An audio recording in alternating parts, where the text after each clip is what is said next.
asalaamaaleykum Sénégalais yëpp maa ngi leen di nuyu ku nekk ci turam ak santam di leen ziar di leen balu ak tey nag dama indi benn vidéo bu ndaw pour indi ay précision ak rétablir la vérité parce que dégg ngeen tey démb ak bërki dem ku mel ni Pape Alé Niang génn ci émission boobu muy def wax ne Ousmane Sonko ñi nekk ci état bi dañ ko réunion pour que su manifestation amatee ñu door ko bal perdu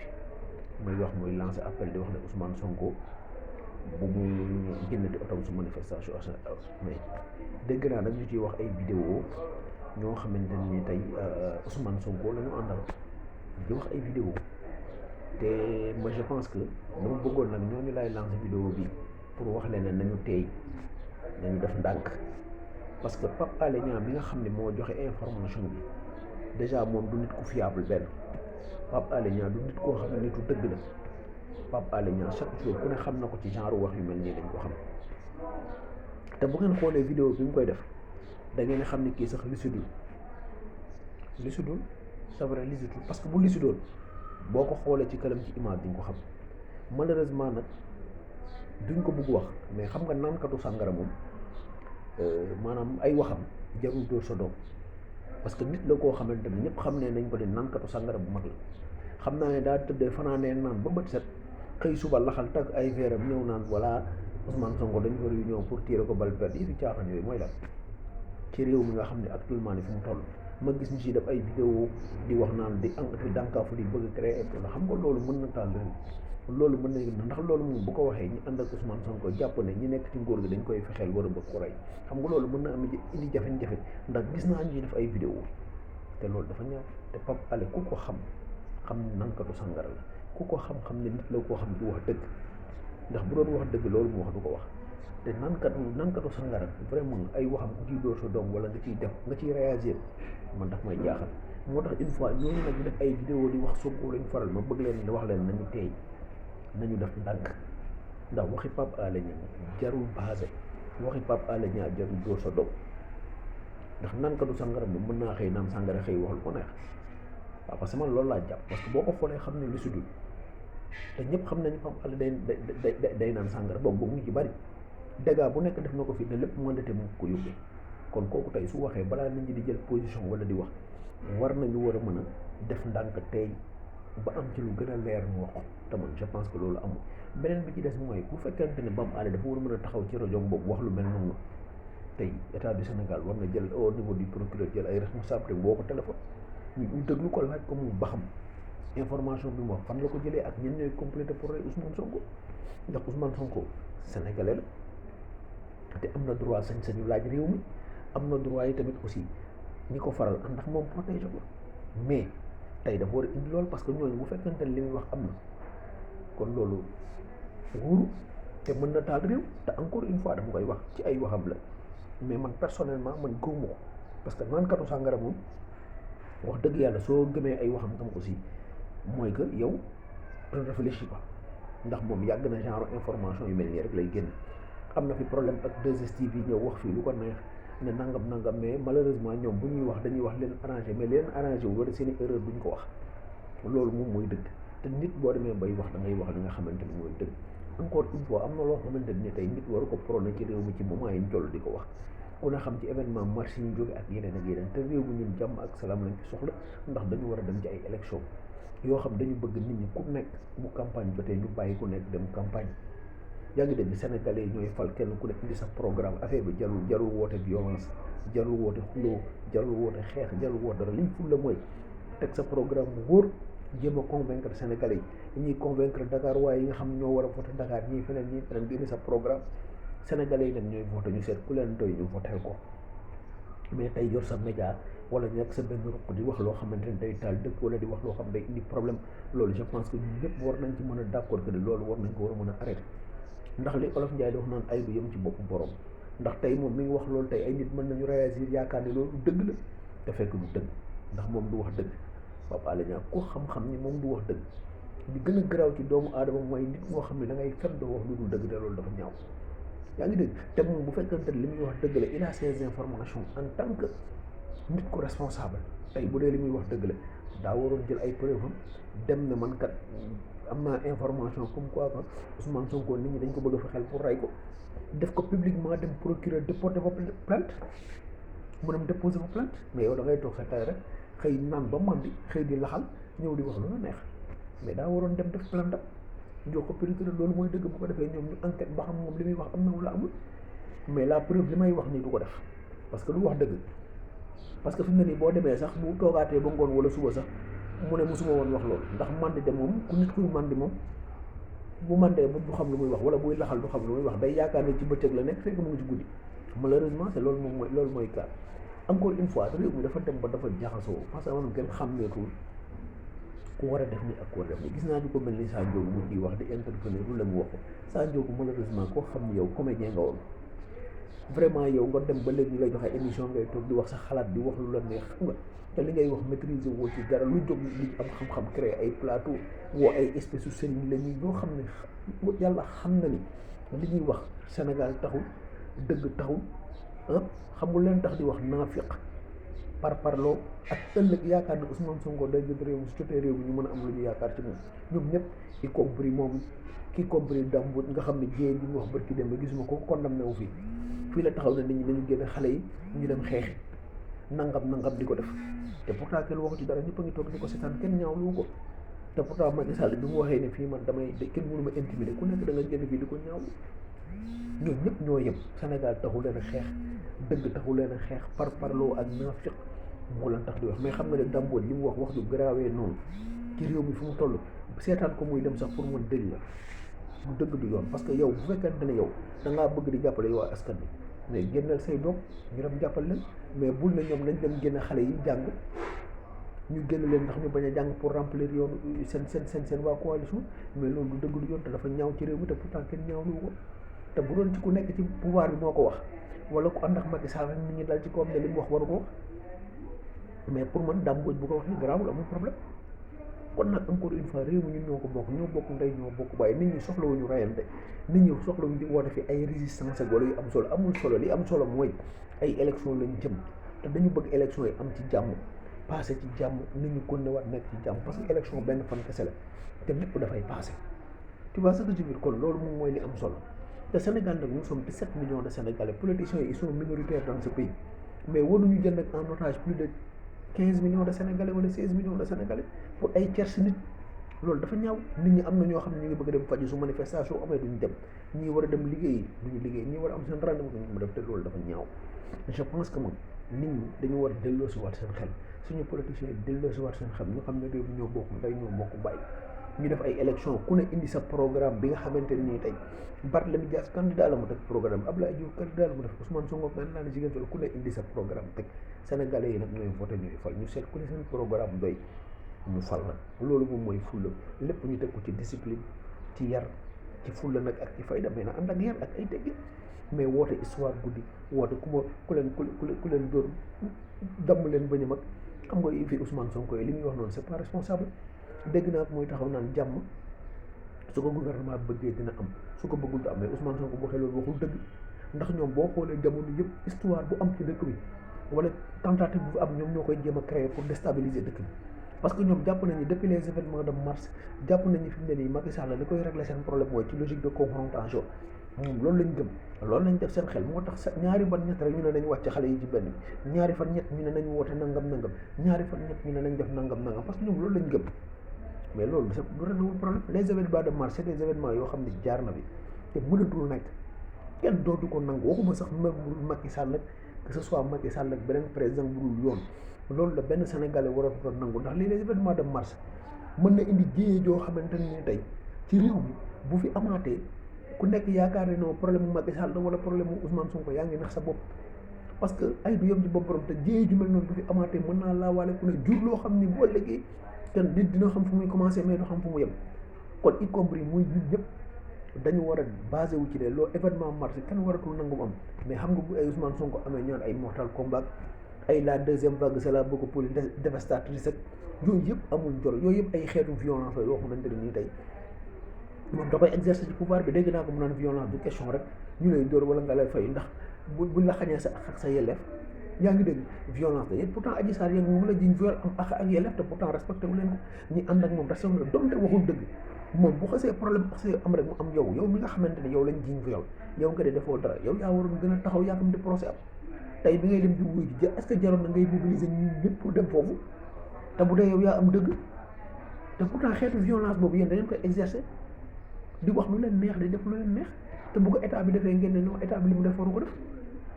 Macky Sall fii la taxaw wax damuy wax ne kenn mënu ma intimider lu wax fu ne ngeen yóbbu ko fa te nit wax na fi lu gën a garaaw loolu waxu leen ko dara parce que Ousmane Sonko li muy wax moo gën garaaw gis naa moom dafay léegi journal bi interview naan Macky Sall dafa mel ne dafa am par exemple benn problème crypto personnel ak Ousmane Sonko Macky Sall il n'a aucun problème crypto personnel avec Ousmane Sonko Macky Sall teyul Ousmane Sonko Macky Sall il gère un pays de 17 millions de Sénégalais nekk moom mu di ko gérer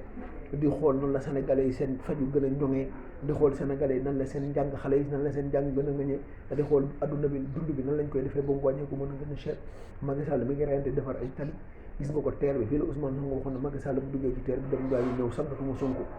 lu nekk dégg nañ ko fi moom loolu moo ko yitteel Macky Sall amul jot a toog di complété Ousmane Sonko Macky Sall amul jot a toog di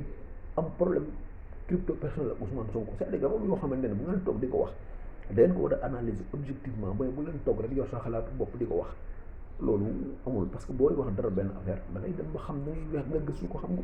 mais Maodo Faye nga xam ne moom c'est un religieux donte sax loolu am moom am na beneen kàddoom ak meneen ni mu mën a taxawee noo xamante ne ñu ngi koy séntu ci moom mais du wax boobu parce que loolu ñuy wax yëpp day conforter ñu ànd ak Ousmane Sonko comme quoi que Macky Sall dafa am problème ak Ousmane Sonko parce que ñoom bu ñu waxee loolu dañuy conforter ñu ànd ak Macky Sall ci logique lañ leen dugal boo xamante ni dañ leen gëmloo ko Macky Sall nii bëggul Ousmane Sonko wala da koy xeex wala da koy def c'est pas le cas Macky Sall moo amul jot Ousmane Sonko mais ñoom leen problème bi mooy ñoom ñi fi nekk nga xam ne ce sont des opposants ce sont pas des opposants ce sont des ennemis de la République ñoom Macky Sall la ñu mënul supporter Macky Sall mooy seen problème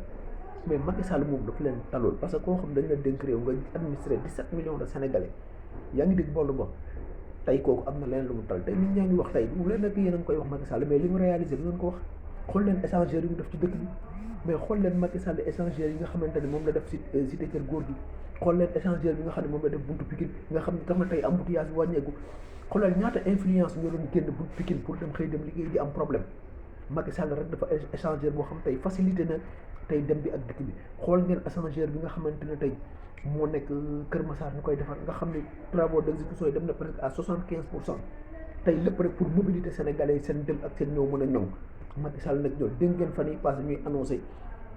échangeur bi nga xamante ni moom moo war am croisement Cambérène te boobu amee macha allah dina régler désengorger diggante parcelle jëm noonu mais xoolal tey programme bi nga xam ne autoroute à péage bi nga xam ne moom autoroute bi ñu war a continuer pour mu dem ba Saint-Louis kon Macky Sall mi ngi ci indiqué xoolal TER bi xoolal BRT bi nga xam ne tey moom la ñuy defar nga xam ne tey boo duggee ci réew mi xam ne tout est en chantier fu amul woon tali ñu ngi fay def tali fu amul woon ay lumière ak yooyu ñu ngi ko fay def muy xool nu mu ñoŋalee dundu Sénégalais yi kon kooku tey yaakaar naa ne am na leneen lu mu tal lu nekk di comploter ay comploter yu ñàkk fayda kon je pense que nag Macky Sall ñi nga xam ne ñoom la fal jox leen ay direction war nañu war a mën a am fulla am fayda toog ci plateau de télé yi défendre Macky Sall ndax bilan bi mu fi def man je pense que nit def na fi 40 ans defu ci xoolal autoroute Dakar Ila Touba xoolal Dakar autoroute Ila Touba kenn mënu wax ne réalisé na ko ak ñi ma leen fi limal li yëpp xoolal tey Dakar Arena bi xoolal tey nouveau stade du Sénégal tey nga bëgg nañ xoolal li ñu def ci wàllu sportif ci investissement ci ay infrastructure sportive tey ak yeneen tey foo dugg Dakar xoolal tali fu mu amul loon dañ koy def ay tali defar ko ba mu bien Macky Sall mi ngi xool location bi ñu ngi koy wàññi Macky Sall mi ngi reyante ci dundu Sénégalais yi gën a ñoŋ wàññi ceeb wàññi diwlin yaa ngi dégg boo xam mi ngi def xoolal électricité kan lañ gën a am ay coupure d' électricité loolu yëpp c'est des efforts yoo xam ne état bi mu ngi koy def mais loolu dañ ko war a fësal mais yéen di ngeen di fësal sur sama problème yi Macky Sall def benn peut-être benn wala ñaar moo ci am problème ngeen jël ci ñaar yooyu rek mooy ci nekk ci naan Macky Sall deful lii Macky Sall deful lii mais yéen balaa ngeen nga xam Macky Sall da ngeen xaar ba mu beneen bi ci des dëgg chaque jour dama leen koy wax bàyyi leen justice bi ngeen di ŋàññi naan justice nangam te yéen justice bu joxee verdict boo xam ne arrangé na leen ngeen ne am na fi su joxewul boo xam ne arrangé wu leen tey ngeen di justice am fa pourtant day seen candidature yi ngeen déposé ñu rejeté ko woon ko ngeen dem cour d'appel jox leen dëgg yenn liste yu bari ñu jëlaat ko lu tax waxu leen ne justice dañ ko manipuler déedéet doo dégg ñu wax ne justice dañ ko manipuler parce que loolu arrangé na leen duñ ci wax. mais tey fi mu ne nii tey bu ñëwoon tey ne liste yooyu ñu déposé rejeté na leen nga dégg ñu ne Macky Sall moo manipulé justice bi te pourtant seen liste yooyu dañ ko rejeté woon ñoom ñu ngeen def appel ñu nangul leen seen liste yooyu tey ñun ñii ŋàññi justice muy Barthélémy Dias Ousmane Sonko man yaakaar naa ne du ñu référence man dama leen ko waxee Ousmane Sonko moom il a la problème il est allergique à la vérité il est allergique à la vérité Ousmane Sonko mooy nit koo xam ne moom jombale na boppam wax dëgg moom daf ko rus moom maanaam wax dëgg gàcce la ci moom fen rek moo koy mooy affaire am parce que loolu la xam loolu la tàmm yaa ngi dégg mais le problème mooy en nekk lu mel noonu so mais ngeen koy wax ñoom ñuy wax xaj justice di wax di ngàññi procureur di ngàññi magistrat yi di ngàññi juge yi billahi wallahi tallahi juge yi ak magistrat yi ñuy ngàññi ñoo leen gën a jub ñoo leen gën a jàng ñoo leen gën a maandu yaa ngi dégg gënuñu leen ay waajur ci ndey gënuñu leen ci bàyyi ba tax ñu leen di war a mën a xas ñu toll naan justice lii am na loo xam dafa ñaaw te yéen a ngi wax justice di wax police di wax gendarmerie tey pourtant Ousmane Sonko bu fale woon tey justice bi fi nekk ak gendarmerie bi fi nekk ñoo koy yor sécurité réew mi yor sécurité ñun 17 millions de Sénégalais kon tey su fekkee ne benn opposant boo xamante ne nii tey dafa jóg pour bëgg jot réew mi tey di ŋàññi justice mais justice Ousmane Sonko fu ñu ko war dugg dem dégg nga mu naan Barthélémy Dias su doon maay yow nu ma dem faalewul gendarmerie faalewul police yaa ngi dégg même député bi mu doon sax assemblée nationale sax respecté wu leen waa kooku nag nga lañ ko mën a ñëwee ne moom day laaj réew nit ñi bëgg ko ànd ak moom parce que koo xam respecté wul justice parce que tey sénégalais yi tey ñu ngi ànd ak moom ci loolu mais tey ëllëg bu fale woon ci réew mi tey gendarmerie bi muy xeex di xas tey ne amuñu dul wala police bi muy wax pourtant bu attaque jóge woon ci beneen dëkk ñoo yor suñu sécurité ñun yor sécurité am yor suñu sécurité de ça reste que loolu rek waroon na leen la respecté mais Ousmane Sonko respecté wul police respecté wul gendarmerie respecté wul kenn soo ko woon gendarmerie daan la du ma dem wuññi su ko police wowoon daan la wuññi su nee nee manifestation su leen nee police nee leen yem leen fii ñu yem fa duñ fa yem Barthélémy Dias ñoo ko bërki dem dañ ko nee police muy dàqante ak policiers yi di daw affaire ñàkk fayda affaire xale dafa am loo xam ne suñu homme politique dañ ko war a dépassé ñu respecté justice respecté police respecté gendarmerie xam ne loolu ñoom ñoo yor suñu kaaraange tey te balaa ngay xam li ma lay wax nii tey bu fekkoon te dañu amul problème ñaanu bokkeel ak beneen dëkk ba ñu war ñoo attaqué du Ousmane Sonko mooy génn yor arme dañuy défendre du Barthélémy Dias mooy génn yor police duñu défendre c'est l'armée sénégalaise la police et la gendarmerie ñoom ñooy génn défendre ñu de ce reste que loolu war nañ leen jox respect war nañ leen jox cër war nañ leen a war a mën a fonk ak nit nag loo leen contre mais nit mën na opposé ba jël réew mais teg leen ko ci ay dëgg teg ko ci ay principe mais bu leen ko teg ci manipuler population bu leen ko teg ci wax lu dul dëgg bu leen ko teg ci loo xamante ni yaakaar ni nguur gi pour ngeen jot ko yee fitna mooy tax ngeen jot ko Sénégal nag ku jàpp ne yow yee fitna mooy tax nga jox nguur gi mais yaa ngi nax sa bopp xam nga tey bu ñuy wax charte de non violence mu naan du ma ko signé ay nit di ko défendre naan non indi na raison yi tax indi na aucune raison gis nga violence amul fenn fu ñuy def violence boo xamante ni nga ciy teg naan dafa am raison amul ça n'existe pas dans le monde violence moom dañ ko war a bannir ci suñu espace politique bi ci réew mi mais nekk bi naan non charte bi nangu ko signé mais dafa indi ay lu tax mu bañ ko signé violence moom fépp fu ñu wax ne fii dañuy bañ ko fi def violence di ko woote ak nu mu mënti demee ñëpp dañ cee war a toog d'accord ci signé ko ñu teg lépp ci yoon mais tam di wax di defoon mais c'est que da ngay dem ba ñii ñi wax des fois dama ko waxee dañuy conforté ñu ànd ak Ousmane Sonko ci yenn affaire yoo xam dañuy jàpp ne Macky Sall daf ko bañ wala daf ko def lii daf ko def la fekk du loolu kon encore une fois na ñëpp delloosiwaat seen xel ñu xam ne réew mi ñoo ko bokk ñoo bokk ndey ñoo bokk bàyyi xam nga ñun ñi nga xam ne ay baadoo la nga xam ne amuñu fu ñu dem parce que ñi ma lay wax ne ñëpp ku ci nekk am nga parce que dem France wala nga dem États-Unis dem boo feebaree sax fa ngay fajoo ñun nag amuñu loolu te ñun suñu Sénégal lañu am may wax encore une fois Sénégal yi ne bu leen kenn woo ci mbedd ngeen wàcc di xeexal qui que ce soit bu leen benn politicien man nag li may wax ni Barthélémy Dias Ousmane Sonko Macky Sall woo ñu nekk ci pouvoir bu leen benn politicien jaral ngeen wàcc di jaay seen bakkan ci mbedd mi ndax tey gis nga ñu fi deewoon depuis boobu ba léegi ñoom ñoo perte Sénégal moom dalee am marché ba léegi Senghor mosu leen dégg ne doomam dee na Abdou Diouf mosu leen dégg ne doomam dee na Ablaye Wade bi ñuy xeex koy fii 2000 di rayante Karim Wade kenn gisu ko dara mosu ko jot Macky Sall mi toog ci pouvoir am doomam mosu koo jot Idrissa Seck doomam mosu ko jot ñoom politiciens yu amul kenn ci sa doom am mos a am benn xoosu bu ndaw ndax manifestation kon ñun ñi nga xam ne ñun dañuy utiliser li ñu woo nañu lànk lii fulla mooy Sénégal bu nekk na yor kartam bu élection jotee mu dem seet ki nga xam ne moo am le meilleur programme pour lui mu gis ci boppam mu dem votel ko mais képp ku leen woo ci violence wala xeex wala histoire bañ leen bu kenn wàcc. léegi nag nit ñi alerté lañ mën ak wax parce que dëkk bi léegi dafa bëri manipulation di manipuler nit ñi di wax lu dëgg comme li Pape Alé li mu wax ni xam nga loolu c'est de la manipulation loolu yëpp si seen i stratégie la bokk ñoom ñu ànd ak ñoom Sonko mais malheureusement c'est le cas mais nag ñun duñ tàyyi di leeral di alerter nit ñi xam nga mais nag day toll foo xamante ni tey ku nekk day jël responsabilité li ma ko waxoon rek am na yoo xam ne boo ko wootee histoire wala nga woote ay ci réew mi da nga jël say responsabilité ba nga xamante ne lu ci ñëw nga assumer ko mooy que na police ak gendarmerie jël seen responsable ndax ñoom la état du Sénégal droit wu Sénégal jox ñu si yor sécurité 17 millions de Sénégalais mu war ma sàmm keneen te kenn ku ci nekk di war a respecter sa yàq ak sa yel tu vois kon tey ñooñu dañu war a jël seen responsabilité am na loo xam ne kenn waru ko fi nangu ñi nga xam ne ñooy woote histoire bi tamit aussi di woote pour nit ñi wàcc di woote naan ay résistance ñoom tamit aussi dañu jël seen responsabilité ndax nit booy woote dara da nga koy assumer bu ëllëgee lu la ci fekk nga xam ne yow yaa ko responsabilité woon population bi tamit nit ñi alerte nañ ba sodd mais képp koo xam ne yow yaa génne tay la sa bakkan ci benn bi ba dee am ci mais nga jël sa responsabilité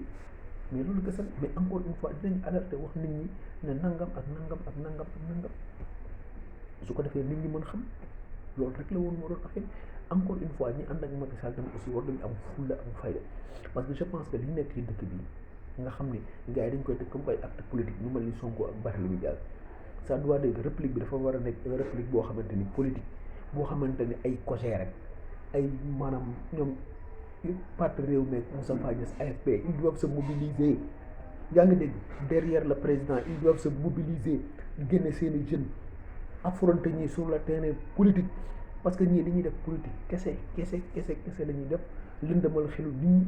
yaa may dégg di manipuler nit ñi ñoom loolu lañ bëgg a jàpp ne mooy jot pouvoir yi kon nag ñoom dañoo war a am taxawaay tem yaa ngi dégg contrecarrer leen taxaw ñoom jëflante ak ñoom sur le terrain politique yaa ngi dégg bu ñu mobiliser 1000 personnes ñoom ñu mobiliser 5000 personnes ëpp leen foofu taxaw wax parce que affaire bi nekkatul ay affaire président wala affaire parce que ñoom dañu war a jóg taxaw parce que Macky Sall daf leen jox ay direction jox leen ay moyens yoo xam ne kenn amu ko yaa ngi dégg kon tey ñoom dañu war a am fulla ak fayda taxaw défendre bilan wu Macky Sall ndax Macky Sall nag franchement parler neexul ba neexul mais def na fi bilan boo xam ne nit war na ko mën a défendre yoo xam ne nit mën na teg sa bët mu nekk des bilans palpables kon loolu ñoom la ñu war a taxaw gën a defar li Macky Sall di def ay bilan yi mu génne li mu réalisé ñu taxaw defante ko teg ko mais bàyyi ñi ñu occupé le terrain politique ci loo xam ne lu dëgg naafiq la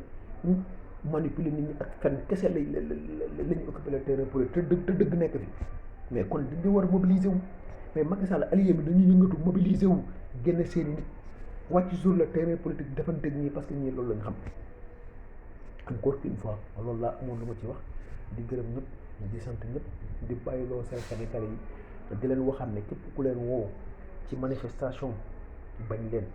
képp ku leen woo ci rayante bañ leen wala boog balaa ngeen dem na woo doomam mu jiite ko ngeen xam ne kii doomam la mu nga ànd ak moom ci manifestation ndax ñoom du ñu woo seeni doom nañoo xam ni ñun réew mi ñun ñoo ko bokk ñu bañ ñu woo ci ñàkk fayda képp ku nekk nag nga yor sa carte bu ëllëgee boo gisee ku la doy nga votel ko loolu kenn ku ne am na ci seen suñu droit nekk fi man mii di wax ak yow man du ma wax kenn ne wooteel diw wala wooteel diw loolu sama yoon nekk sa du sama ressort mooy alerte sénégalais ci li nga xam ne mooy dëgg alerte sénégalais ci manipulation bi alerte sénégalais ci li nga xamante ni nit ñi dañ leen koy gëmloo te demewul noonu te daf fi bëri ndax am na ñu bëri ñoo xam ne li ñuy gëmloo askan wi ñoom seen bopp ñu koy wax sax gëmuñu ko ba pare di ñu ko gëmloo man daal mën naa ñu def élection ci transparence ci lépp mais daal yee fitna daal nañu si nit ñi dimbali yee histoire daal nañu si nit ñi dimbali macha allah loolu moom soxla wuñ ci réew mi dal lañ ci soxla ak jàmm ak sutura parce que suñu kilifa diine yi moom la ñu woote suñu kilifa aada yi moom la ñu woote waa jàng bi moom la ñu woote képp ku bëgg lu baax ci réew mi jàmm nga fi bëgg tey ak ëllëg ndax jàmm ci la lépp xaj kon nag maa ngi gërëm ñëpp di sant ñëpp di wax macha allah ba beneen vidéo incha allah jërë ngeen jëf.